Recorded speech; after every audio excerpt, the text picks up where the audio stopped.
I've been in Boston in the service of the Algebra Project, which I'm a board member of. I was just in Boston at the 1st of May in the celebration of the 150th reading, 150th anniversary of the Emancipation Proclamation at the very church that it was read at January 1st, 1863. And there have been other occasions that I've had the opportunity, whether it was for the Children's Museum of Boston many, many years ago. I remember being here with my father.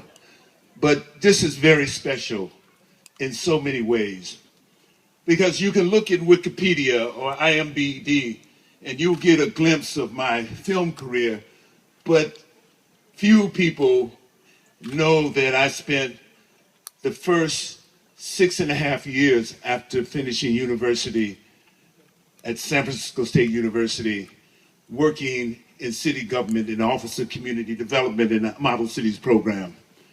In fact, Friday,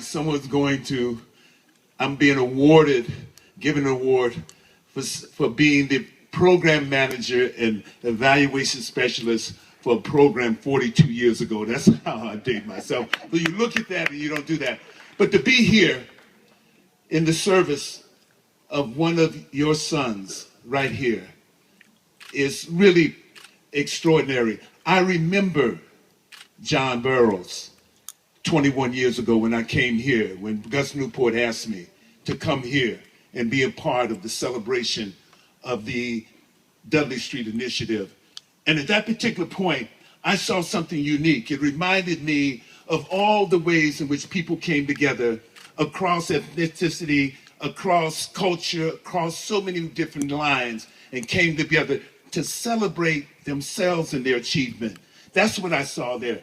And I've been talking about the Dudley Street Initiative, whether reading the work of Holly Scholar, or many others over the last 21 years. And to come here to